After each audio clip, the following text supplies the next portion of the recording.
Welcome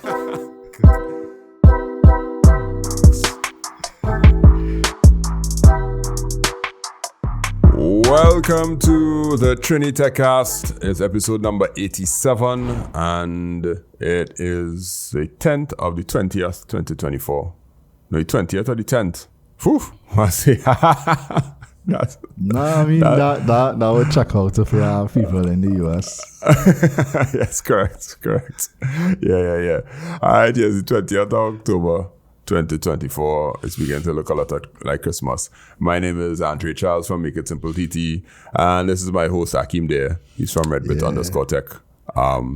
And I mean, happy for me, what? it's beginning to look a lot like Diwali and Halloween, because our daughter in preschool, and for every event is how to dress up. So she had to have a Diwali wear and then Halloween costume. So I still rolling off the Halloween costume part, but I didn't know that Halloween was reached to the east. I know it was in the west, but I didn't know it reached to the east. But apparently it's here. You're listening to the TriniTechCast, and our job is to speak to you about technology from a Trinidadian perspective. Try our very best to get local news about technology, how it applies to us, how it impacts us. Not get too technical, but also get technical enough so that we could explain certain things. Because at the end of the day, we used to do explainer videos on TikTok. No, TBT to those days when we used to do that. What you do? Anything techie this week? yeah, kind of, but I don't know. You ever looking back this week, you ever went down like a existential rabbit hole on YouTube? So, Yes. I'll tell him a story. Go ahead. Let me hear it.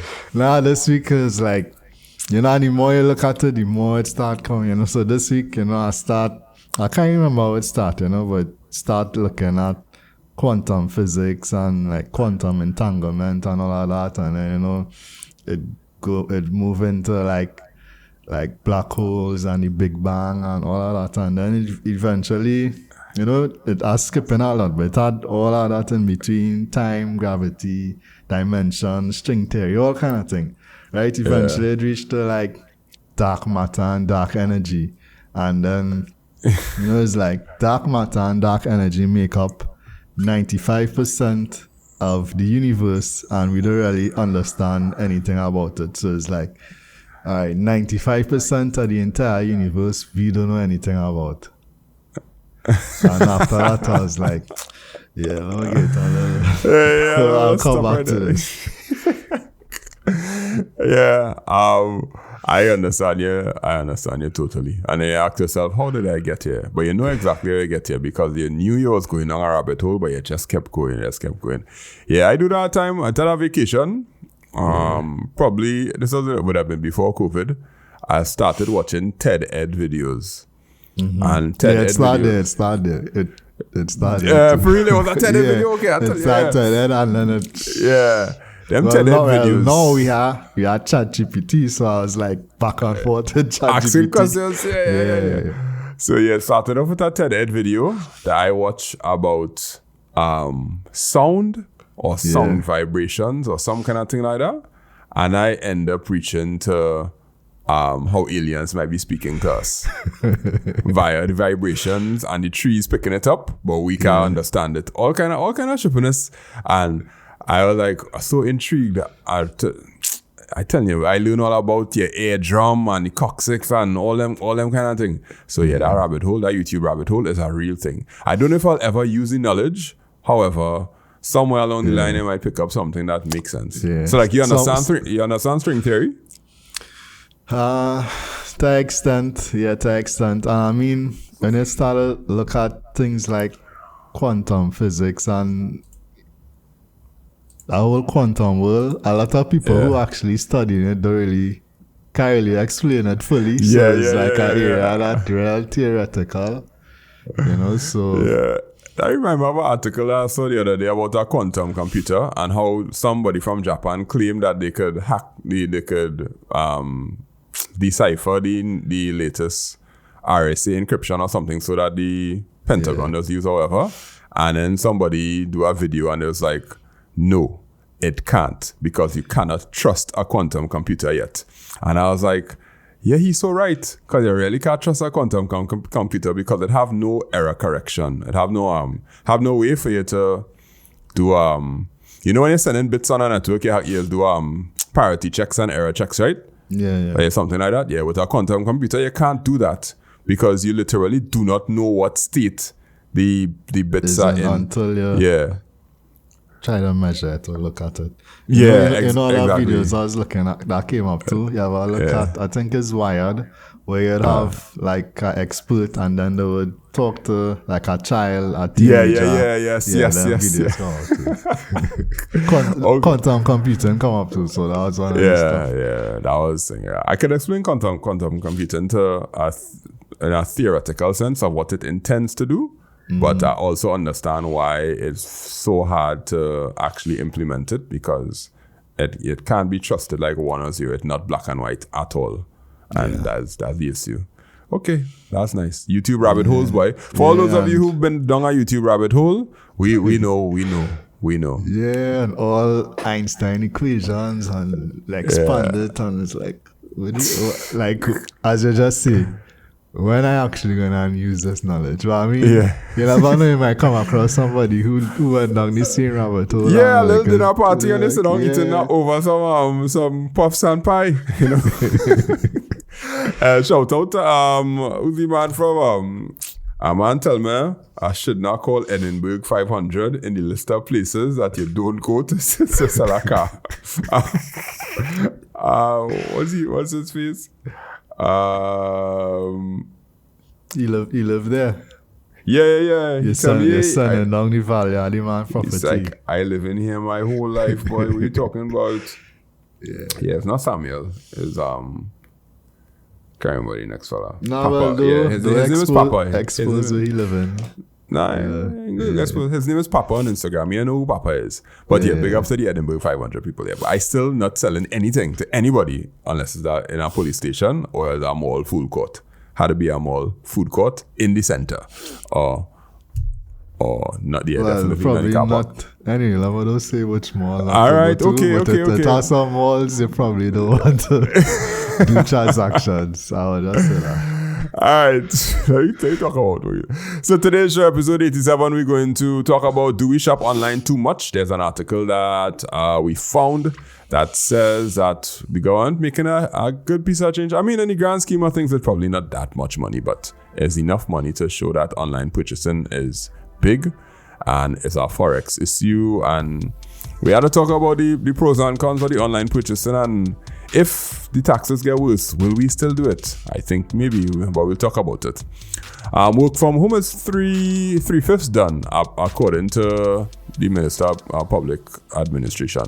Apparently, they asked for an update in Parliament, and they gave an update about it. And the work from home plan is still in, the planning stage, where they have to produce a report. But we'll talk about the article when we get there. And our color Kindle is here.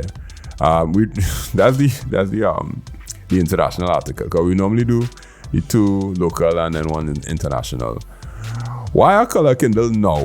What was the real purpose? And we had to kind of read through their methodology or thinking, but I'm not too sure if I even know anybody who have a Kindle still. But we'll talk about that after the first break. So we come back, and with all the online shoppers, we want to know, do you shop online solely, or do you shop online for specific or niche things? Let me see. Well, you probably made it this far in the podcast. That means you probably like technology a lot and like to at least hear us talk about technology. And that also means you may know somebody, or somebody who knows somebody, or somebody who knows somebody who knows somebody who wants a website built or an app built or some sort of technology integrated in their business. If you want to help them out, you could send them to makeITsimpleTT, send them to us. And we have business services that range from building websites to building apps to invoicing systems to ensuring that technology is used in your company, the installation of routers, buying things online. So you can check us out, 308-8799. You can check our services out, or you can go to makeITsimpleTT.com and see some of the things that we've done, and maybe give a recommendation to our website built or something like that. Back to the podcast. And the first article is this one. Online shopping generates 369.4 million for the government. Well, over 6 years. After introducing a 7% tax on online purchases in 2016. Wait, so far back they introduced that? Yeah, so far back the shaft in us. Wow. The government has earned $356,286 in 8 years since its implementation. According to budget documents, revenue from online taxes has been growing annually, with the government receiving 62.175 million last year. This was the second time that revenue from online tax surpassed 60 million, and marked the first time being during the pandemic in the 2021 fiscal year, which makes sense. But so we now hit the COVID spending for online purchases, and that kind of money, making $62 million, is not that much in the grand scheme of our budget. That is $60 billion, right? $50 billion, however it is. However, what is going to say? It's going to say something like you had a thought there. Now 60 million TT, right? Yeah. That was 10 million US. Well, they're about, yeah. Yeah, well, yeah, they're about. You know, in the grand scheme of things, is now, what was the total Forex bill for stuff, you know, per year? You know, and the minister, I think, Minister Manning, who in the finance ministry the other day stated that new cars were actually the area that takes the most amount of Forex. I don't think anyway he mentioned online shopping. Well, this number that we're using here is not the amount of money that was spent. This is the amount of money that was earned by the government in tax collected. Yeah, so if we had to find the amount of money that people actually spend in online, I mean, it probably there somewhere. We probably, I don't think they have it in the document, but if I mean, if they 7% of it, if 300 and something is 70%, that, you know, you could. Yeah, we could match it. Yeah, from there. Yeah, because 7% of the value after it's 7% of the value after you apply the customs charges and you apply VAT, because you know they wicked out there making sure that the maths will get the best of it. So, in the article it says, this trend indicates a high volume of Forex being used for international transactions, which affects the country's limited reserves. TNT's Forex reserves are finite and heavily influenced by energy exports and other trade activities. With declining energy revenues, maintaining adequate reserves has become challenging. Online shopping exacerbates this issue as an increasing amount of foreign currency is diverted from productive investments to consumer goods that may not contribute to economic growth. I don't know if they know how the malls and how some of the institutions here, businesses, does get their stuff. They actually order it online. People used to go Panama and thing to get stuff, but now people ordering in bulk from Shenzhou, China, right? And they get all their things and it coming through online shopping. They pay for it to their credit card and then they're selling them those things in their stores, because you're getting value for money from those, like flash drives. At the time I ordered flash drives for somebody, I know I ordered clothes for somebody at time, and some people just ask me to order some real weird things and I'll be like, okay, cool, no problem. And then they're taking it and putting it in their store and then selling it at retail cost, right? So a lot of small businesses do use it, and I think the reason they do is because you could get a wider variety of niche items, especially if you have a niche store. Niche is niche or niche? I say niche. I could say niche too. Yeah, some people are niche. Yeah, you could get a wide variety of very specific items to sell at good prices online, and I don't think it's a problem. What they think is people just buying things that they like online, which is true, but plenty small businesses that I know of, they depending on that. And when your credit card get hit with that limit, a lot of small businesses get vexed when their credit card US limit drop from whatever number to the other number. So I don't know if they kind of taken that into consideration. And the companies I had no problem at all paying the OPT tax because it's still gonna come out cheaper than if you have to get it from. Yeah, I mean, on one side, the companies benefiting in the sense that they could bring the items in and they could mark it up and still make a good profit. You know, and people in Trinidad who don't necessarily have access to online shopping because of their credit cards, so they would more or less come and buy the stuff still, you know. And I mean, people who have access to the credit cards, I think for the most part, people shop online because one, in terms of the wider variety and, you know, being able to more or less get exactly what you need. You know, in Trinidad, there are certain things you might need, but, you know, part of it too is a lot of stores not accessible digitally online. And if you have like a real specific thing you need and you go search for it in Trinidad, you wouldn't necessarily find somewhere to have it. You could probably guess and call around. But if you go on Amazon and you type exactly what you need, 9 out of 10 times, one of the results going to come up. You're going to be able to order it. Might get in a week or so, and most likely you're going to be cheaper than buying it here. Might just have to wait a little longer. You know, so most people who have access to that and they get them the choice, go local, and, you know, you probably mightn't get exactly what you need, and the price might be a little higher versus go online. And part of what people like to do is, you know, they like to doing stuff online. You can look at the reviews, you could do your research, go down a YouTube rabbit hole, look at all the different people reviews and be like, all right, this is exactly what I need. And it's actually accessible, I could buy it. Versus here in Trinidad, if you go to a store, they might have 3 options, and that is it. They probably have no reviews. You probably just have to buy what they have and go with it. Correct. And there was a time I bought something from Standards Online. Now, what did I buy from Standards Online? A fridge. No, not a fridge, a stove. And I get the stove in 2 days. So I went through the online purchase thing. I played, blah, blah, blah, pay the payment. I got the email. Somebody called me, confirm it. They tell me delivery guy come in. I get the stove the next day. I was like, hey, but online purchasing, working good here. So I went through the Standards website. When was that? Was that during COVID? Before or after? After. Yeah. Could that be 2021? 2022? No, 2021 is COVID. 2022. Okay. That's kind of when... All right, okay. Well, the reason I say that is because during that COVID period, there was real on the game in terms of online and delivery and stuff like that. I purchased a lot of stuff from them too, and I was on the game. Online. Well, I tried Courts too, and Courts kind of fumbled the bag real bad.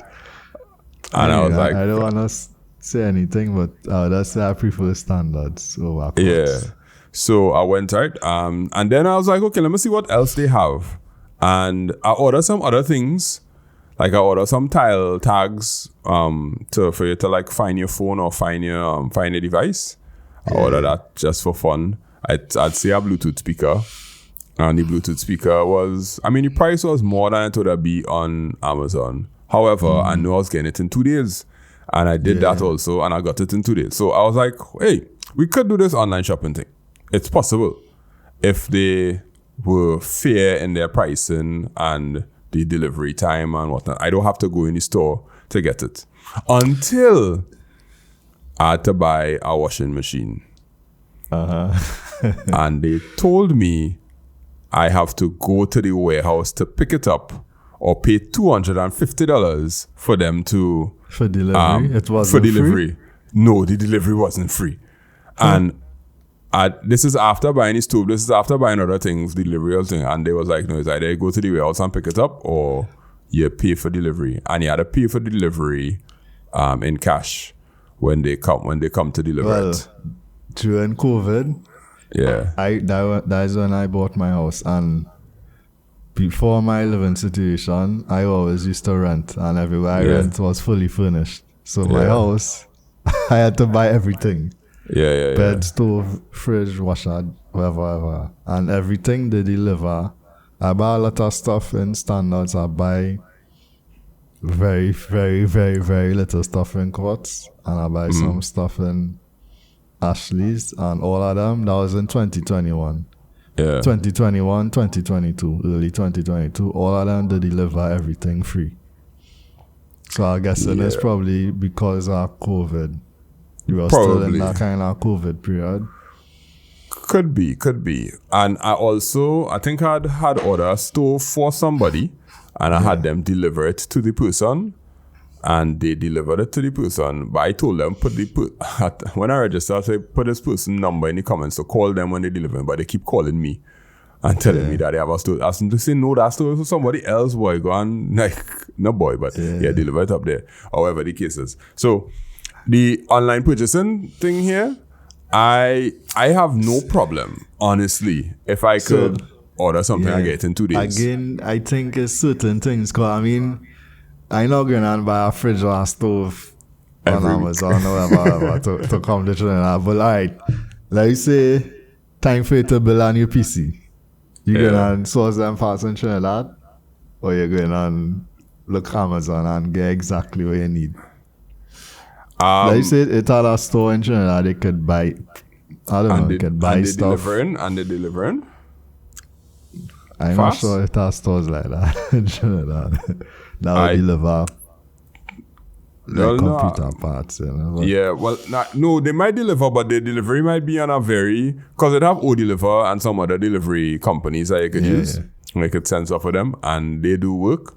But most of the deliveries is a WhatsApp message. Send your location, that kind of thing, is not a low end thing because they still deliver, but you're still dealing with a small business, right? And small business deliveries, they don't have a website, they don't have e-commerce solutions that put in all the information and them kind of things. But if we get better at it and the prices even just a little bit more, just for the convenience of knowing I could get it in 2 days instead of 5 days or 6 days or 7 days, I might be willing to buy the things local. But it just don't exist. It just, not that it don't exist. It's just not prevalent. And I hate to walk through a mall. It's you know what I like? There's always try to come back to the to this online shopping as that is the source, that is the reason we have a forex problem. Hey, I find the numbers. You want to hear the numbers? Yeah, go ahead. All right. So in the same article, I had to scroll down real far. However, online shopping, in fiscal years 2022, 23, and 24, those purchases total 6.6 billion, 6.3 billion, and 5.9 billion respectively, to facilitate imports for the private sector. That is the amount of US money that was spent, right? So that's for the private sector. So that you say $6 billion, right? $6 billion in US went out, right? That statement are we reaching to the online part? That's now. Go ahead. The online shopping part now, right? Yeah. However, online shopping only represents a modest portion of foreign exchange with spending of 118 million. So that is like, that ain't not even 1/6 of it. That is 136, one plenty yet. Like, that's a drop in the bucket to compare to how much money we actually spend. And you're shafting us the most.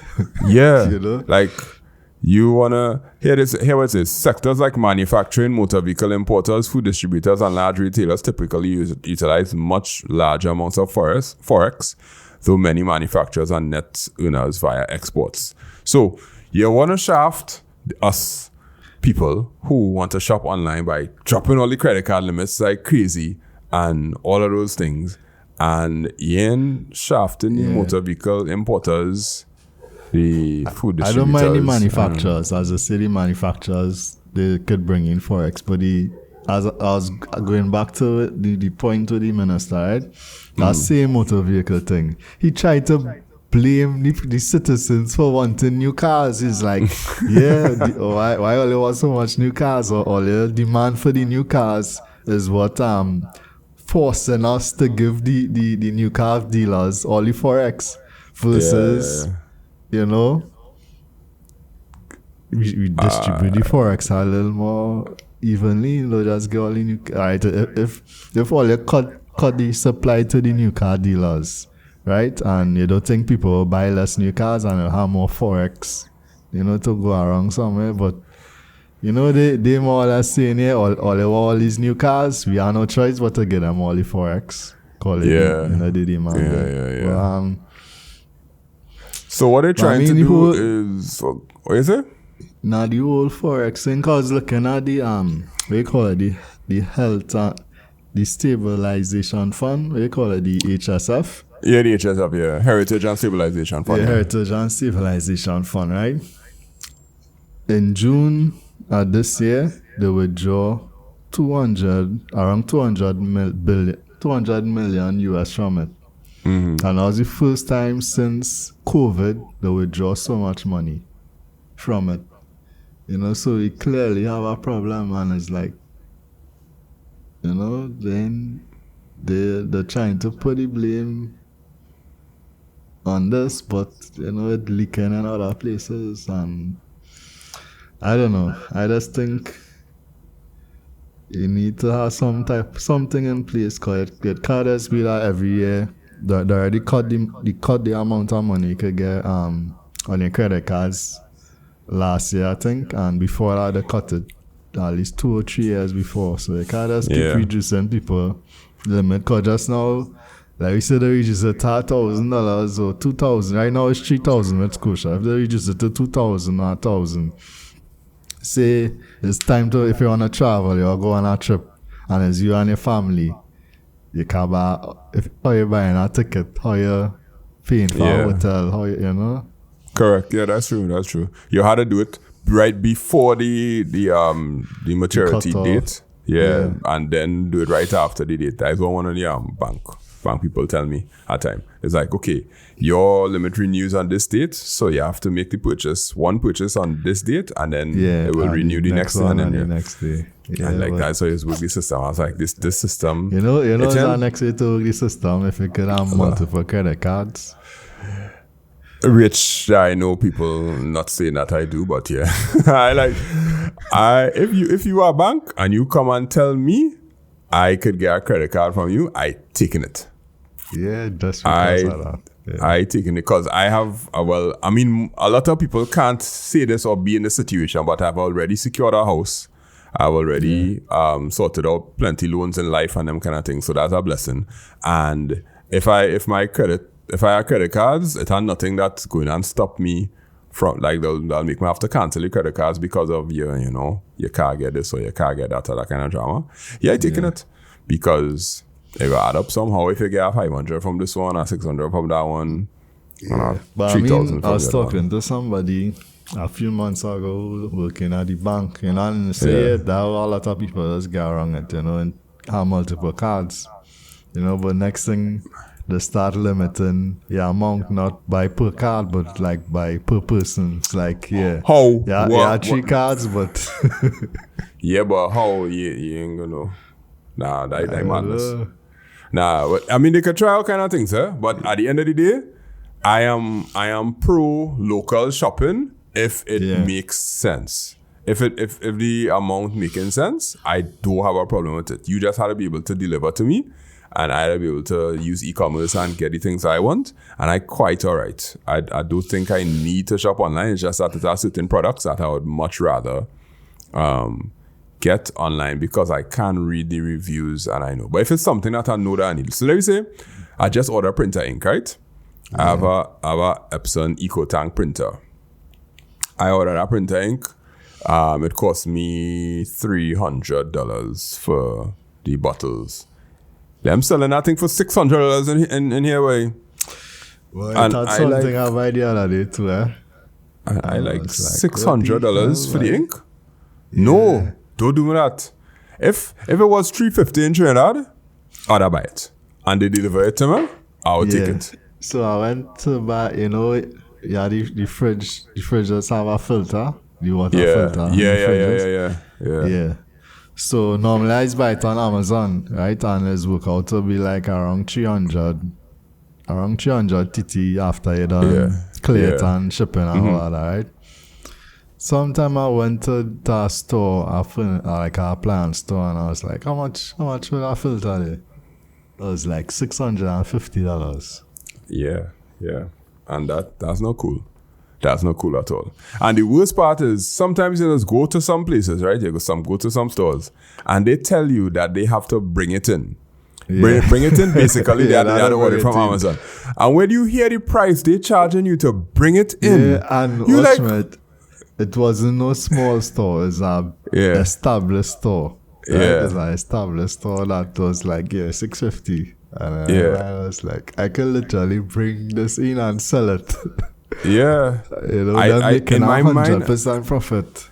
Yeah, in my mind, I could calculate the markup in front of you and be like, you going and make that amount of money or for me to bring this thing in? Like, okay, you had to go and you have a Skybox driver that has come and deliver things to you. Like, you have nothing to do besides collect the box, unbox it, and put it on a shelf. Or just collect the box and hand it to me. Nothing else. Yeah. That's wickedness. And that's just buying one. I'm sure they're buying that in bulk. When you buy in bulk, of course, it come in bulk. Yeah. So, they could mess me with the online shopping thing, and we causing a problem. Yeah, I think overall they just need to. I don't know. I'm not sure how exactly they're going to do it, but they need to make Forex a little more accessible to people. It can't just be only giving it to the car dealers and this person and that person, because like you go to the bank now and tell them you want 100 US. You want 200 US. Look like it. But it's even worse. Like it costs you, like it costs them. The worst part is you could have a US bank account and tell them you want the US in your bank account and they'll tell you now we can't get all that. And I like... Yeah. There's some people... They have a flight, that itinerary, everything, and was like, I need some US to travel, and they'll get 100 US. I was like, but it's me and my family, that will like again. And it has some other people, and I mean, I experienced this myself, right? Sometimes if you know somebody in the bank, and you go, your experience will be different. You'll be like, give me 1,000, give me 2, and you're getting it. Yeah, I promise you're talking to like somebody who's carry children like on scouts on overseas camps.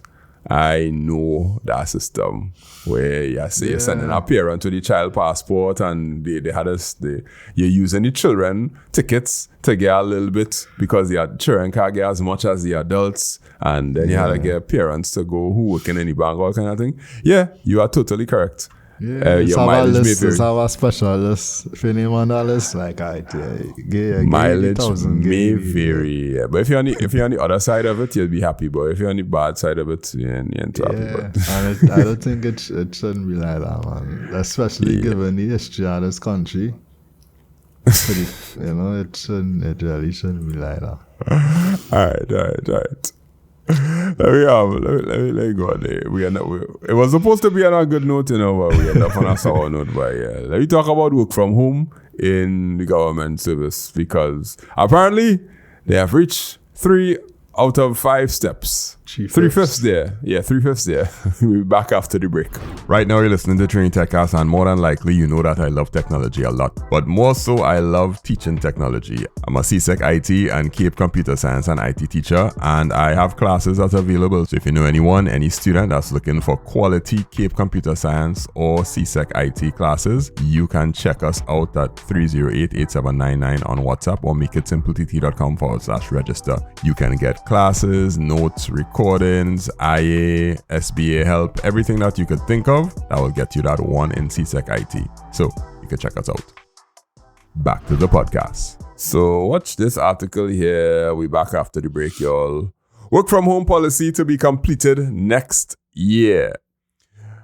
Minister of Public Administration Alison West announced that the work from home policy program is currently in its 3rd phase, with 2 phases still to be completed.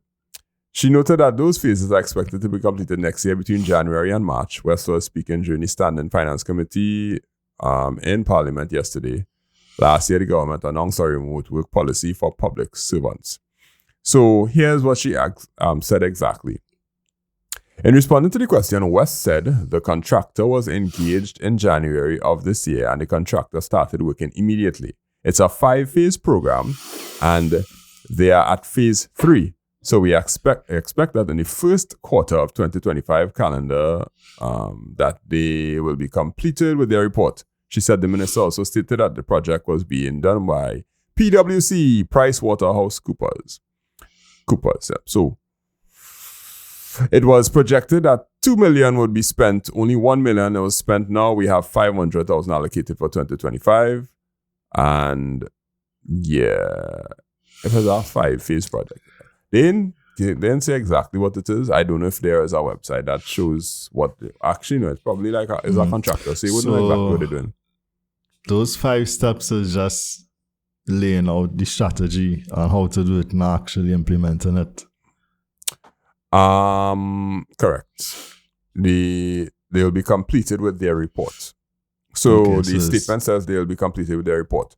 So their report is going to say, okay, what we found and what you can do or what you should do. Yeah. For $2 million, right? Now, I'll have to talk to my government worker friends and find out if there was ever like a survey or like a audit or something that they may have heard about. Because the lower level people ain't going to hear about this. Yeah, most likely they engage with the managers and the team leads or whatever. Right. And the dangerous part of engaging with the managers and the team leads is that they don't know the work. Like they may not know the work that is actually taking place by the clerk 1, clerk 2, even up to supervisors. They may not know the work. And I am afraid, right? But I'll have to find out if anybody listening to the podcast knows anybody who has ever given information about this work from home thing. I'm afraid that the report might come back and give a pie in the sky dream of, oh yeah, it's possible, but nobody actually knows what it takes to get it done. Why I say that is because I have a few government worker friends. Yeah. And I talk to them about technology because some of them has listened to the podcast, some of them know I'm into technology and thing, and they ask me questions about how to do certain things. And just give me feedback. And I listen to what they have to say. Genuinely listen to what they have to say. And remember, at that time I tell you a story about at that time somebody do a whole spreadsheet to solve a problem in our ministry. And they send it up the chain and the permanent secretary say, no, that's not how we want to operate here. And and the person was real trying to justify that this is going to create greater efficiency and thing and all that kind of thing. And they was like, no, write it on paper, please, because of whatever the case is, right? So, the administrative people who actually do any work have to be a part of this, because if they get this report and it's too high level and they try to implement it, men gonna kick up a fuss, especially since public servants fighting for wage increases and stuff going on right now. That work from home thing, it's going to be a little sticky, because some people, I believe, based on how work from home does go, will get the opportunity to work from home, and some won't, depending on your job spec. I mean, that's a big part of it. We just say in terms of you're doing this report, but you need the report to actually convey reality, in terms of not just what the managers say, but again, you'll be going down a kind of tricky road in the sense that you can't engage every single public servant at that level. You could probably have like a focus group with a certain sample size and you engage them at that level, that type of thing, So that's one thing in terms of you're actually doing a report that reflect reality and would actually be something implementable going forward. The next part, as we will see a lot, is actually implementing it. So you could do a real good report and produce and say, there's what you need to do. But the proof is in the pudding in terms of actually having the people there that would be able to implement it and, going from a culture like that where, I know they do it in, during COVID to a certain extent, but going from a culture where you do have it to a culture where it's going to be the norm, you're going to be a big change.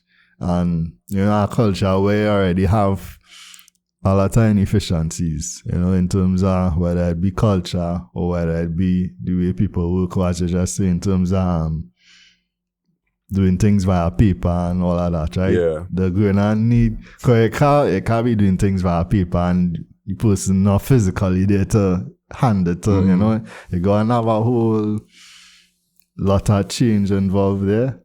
And change management, and that whole process had to be, I'm sure they would include it in the plan, but that had to be closely managed and, implemented over a period of time. And that part of it is where... Now, hear the question, right? Yeah. Are we technically capable of implementing it? So let's say the report comes back saying, yeah, it's totally possible, it's feasible, XYZ. I'm sure they had to talk to the IT department and all them different things, right? Are we technically capable to do a lot of the things from home? Because there's a lot of things that are done on paper. Yeah. and so much things done on paper. The report might come back and say, yes, we could do it if you digitize this, or if this becomes digitized, or if that becomes digitized. And then the thing might switch to, we could do work from home, but we had to spend 3 years digitizing everything first. Yeah. And somebody had to get paid 10 million. But you see these 5 people here, only 2 of their jobs could really be work from home, but these 3 other people here, they need to come in the office every day. Correct. Because you had to sign this, or you had to fill out that, and you had to push that paper from one place to the other. And as you say, sign. Yeah. Are you going to allow digital? No, they mean signing. Signal? Yeah, so a lot of take. So that 3/5 is, as you are saying, that's probably just doing the report, but actually implementing it. Yeah, I'm not sure about that in time for election. I'm not sure about that. I want to see it. I want to believe it. And how? What? You talk about the technology part of it, but a big part of it is the people too. Again, the people, not just to agree to it or whatever, right? There's a big change in terms of accountability. That is a big part of work from home. And there's a big part of why a lot of companies trying to drive people back to the office right now. In terms of, the argument is, you're more accountable, you're more, more responsible in a sense, and the ability to be more productive, I guess. Why if you're there physically there in the office. And it's both sides to the argument. Some people say they work more when they're home. Some people, more so the managers and supervisors, like people to be in the office.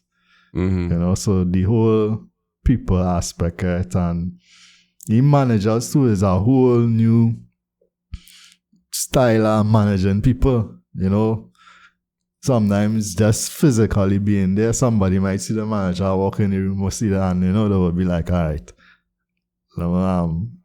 close down Facebook or whatever and start this work. When you're home,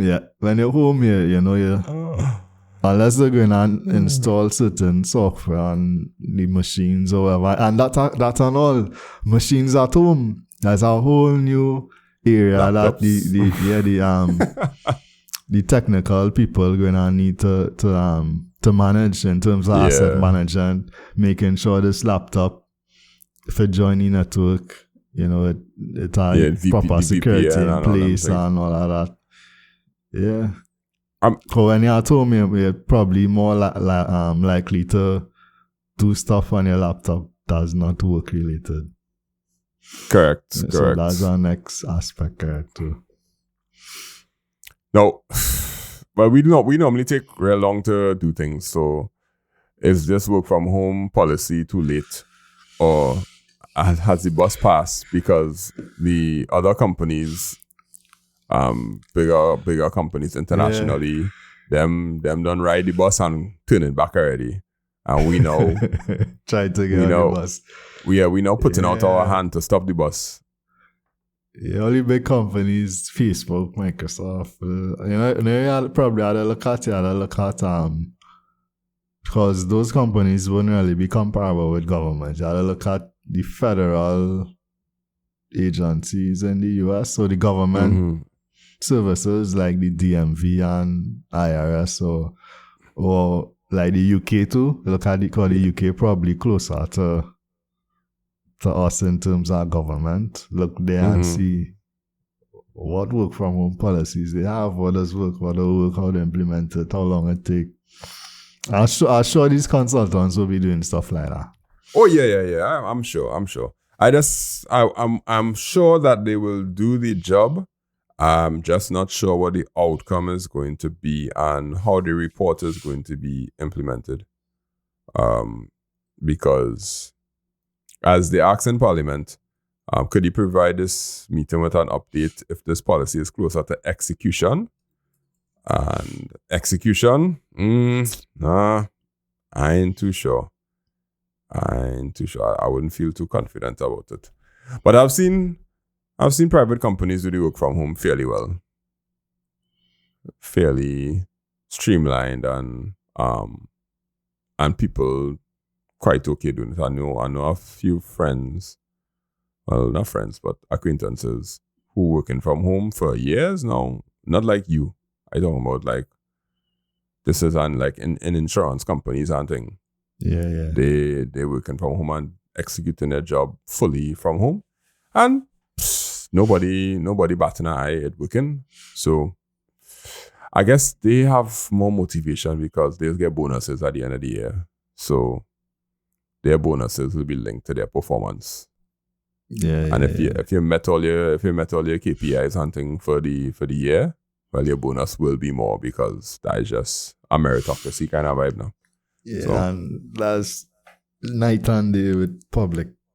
Oh yeah, for night and dark side in the moon, like more politics and who you know. I don't know. I just talking from my experience in a semi-public place is more relationships. You know, part of it is doing your job too, but it's a little more. Yeah, meritocracy. We'll always have a big part to play in the end product. Always, sadly, but that's how the thing does go. All right. Well, I want to. If you're working in the public service and you want to send a message, just let us know. How the work from home thing looking. Maybe you might know more than us. Yeah, if you have been engaged, yeah. I don't know if we have anybody from the public service who is listening, who is at that high of a level of the 30-something people. Yeah. Okay, almost 50-something now. Not 50-something, 40-something. Yeah. Check the numbers recently. Hey. Yeah, but it's like to check Apple. I know he's not a fan, but no, it's just so hard to log in. Like the two-factor. I ain't buy the new iPhone yet, but I feel like I'll get one for Black Friday. I'll buy like a 11. If I could get it for yes, it'll be very good, but I'll still get less. Nah, I pull in it like I have one too. If I could get, hey, you gonna upgrade your iPhone just now? Nope. Oh damn it! My iPhone had a die. You know, I was talking to Darren. He say he got I forget the name of the site. He got a iPhone 40 refurbished for 3,000 TT, landed or everything. 256 gig. It's our black market. It's not black market. I forget it. No. Was the name of the site, boy? It's our site that plenty people have been using. I know about it. I can't say anything. I hear about it. Yeah, what's it? landed. He said song legit. From the way he described it, song like yeah, it look legit. It look legit. Somebody sent me to that site already to buy something for them, and I was like, after you tell me what these sites is, I can't remember. I had to check through my messages to find the site that they sent. And he said like if you want the battery replaced, you could tell them replace the battery and once you do take PayPal, I would be concerned because I'm not trying to put the credit card into your site directly when I'm not too sure where you come from. So but looking again for I don't know, $100 US, $150 US. See if I can get a refurbished one because all I really wanted for is to manage my daughter iPad and test apps. Maybe might and what? And check the podcast on Apple. Just for two-factor authentication. Just for two-factor authentication because for some reason, I don't know why when you try to send the text messages for the two-factor, some of them don't come through and be mobile. And I don't know why. I just had to tell them send it to the email because when you try to get a text message, the 2FA, it's not working properly. Yeah. Okay. You have had a Kindle? I have the app. We're going to talk about Kindle next. Back after the break. Well, because you're listening to this podcast, more than likely you know how to order things online already. But if you know somebody who doesn't know how to order things online and you probably just fed up having to order things for them and you want them to be able to get a little more self-sufficient with respect to ordering things online, we have a service called Order It where you can send the links and we order it for you and we deliver it straight to you. So if it's somebody who is not technologically savvy, doesn't have a credit card and they want to order things online, send them to us. 308-8799 on WhatsApp. And we'll be able to help them order it and save you the trouble of having to buy things for them. Back to the podcast. Thank you very much for coming back, being here and stuff. Amazon is a weird company. I'll tell you why. Because Amazon does make boatloads of money from the cash cow, which is online shopping. And then they just put real money into all kind of other things. Well, AWS too. Yeah. Well, yes. Well, okay. Put it into all kind of other things. Some does hit, some does miss, right? So AWS hit. But they're losing money on every single Fire tablet, every single Echo, and every single Echo Dot. All of them Echo things. Yeah. They're losing billions on that business because the goal of the business was really to get Amazon in every household. And because of that, because of that, you will end up buying more from their shopping business, which may or may not be true. They might actually be like onto something because they just get you hooked inside there. Now, one of the things that was hitting for the most part is a Kindle. I remember seeing a Kindle. I never wanted to buy one because I was not big into reading books. I never saw a Kindle in person and I don't know anybody that actually had a Kindle. You lie. Like, never, you never held a Kindle before? No, I saw pictures of a Kindle. A Paperwhite? Wow. Okay. Nope. Okay. All right, well then, that's strange. Okay, not strange, but that's interesting. I think when the Kindle came out, at that point I was like in university or something. I had an iPad. Right. Okay. So now that is basically what we're trying to get to with this article. So Amazon finally has a color Kindle, and it looks pretty good. The Kindle Color Soft, it has colors, and it's basically e-ink with colors. Now, e-ink with colors has been around for a long, long, long time. Like e-ink used to be black and white, but they've figured out colors for very long. So for years, Kindle users have asked Amazon to make a color version of its e-reader. Now the company is finally delivering. It's launching the new Kindle Color Soft Signature Edition. The device has a lot in common with the new Paperwhite, except of black and white, it's color all over. The Color Soft costs $280 US and is available for pre-order today. Why no, Amazon? Why? So, if you read if you look at the second paragraph, right? Mm-hmm. He said, frankly, the technology just wasn't ready before now.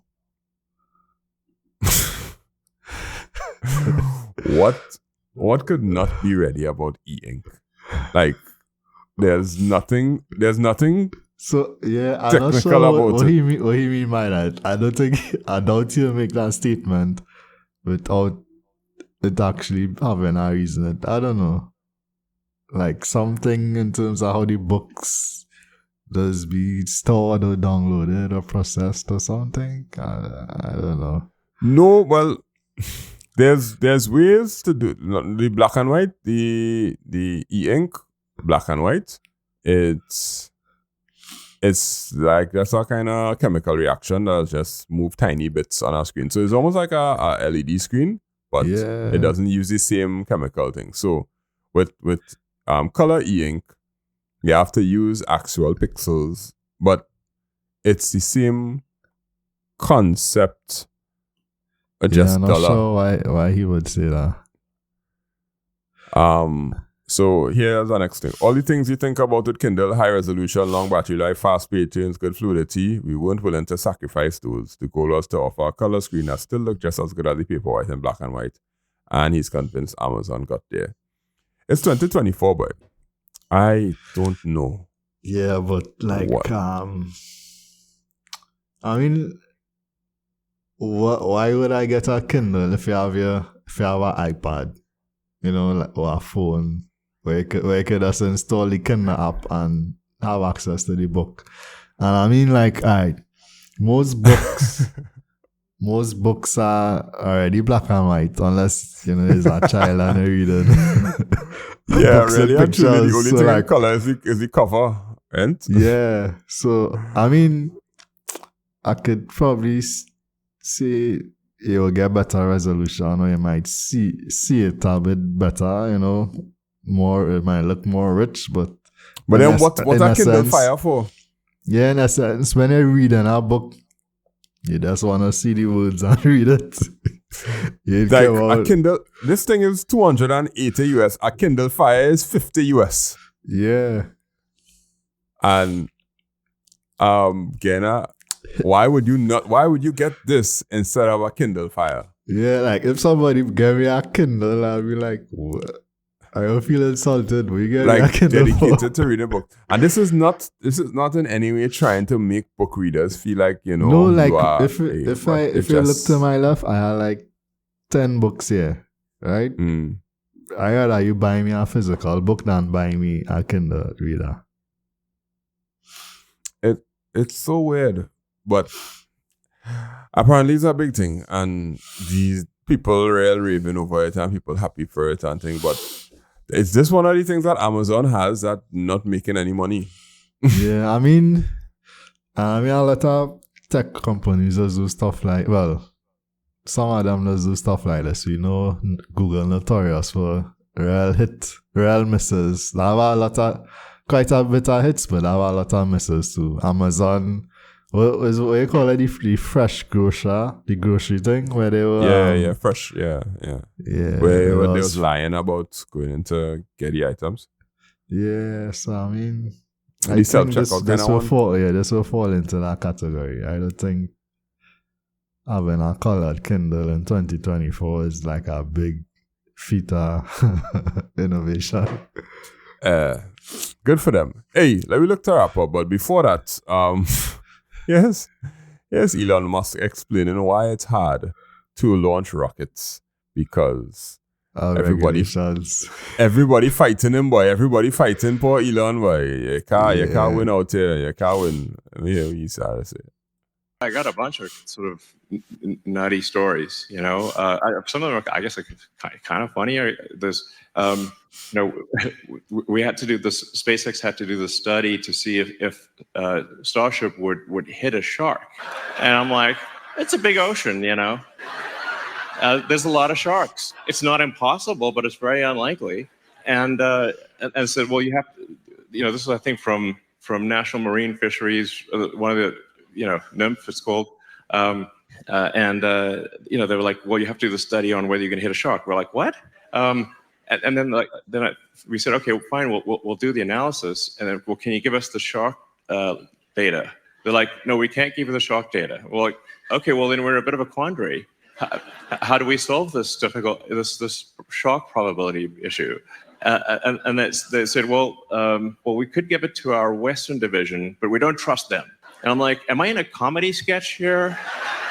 And then, like they're worried about the shock density data, like the people who hunt shocks for shark fins somehow getting their hands on the shock data. And so eventually, I think we got the data, and we could run the analysis to say, like, yeah, the shocks are going to be fine. But they wouldn't let us proceed with launch until we did this crazy shock data. And then we thought, okay, now we're done. And they said, but what about whales? I'm like,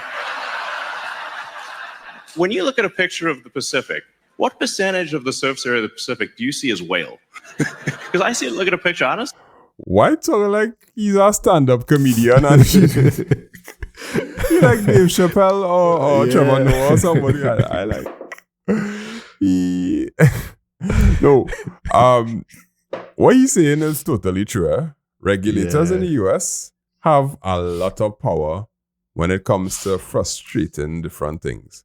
Because I remember when they was trying to run Google Fiber, and they was trying to run fiber to every home, they was worried about if you run more cables, will you have to cut down trees or some kind of thing like that? And Google was like, we run these cables underground, so there's no trees. And they're like, okay, so how will it affect gophers?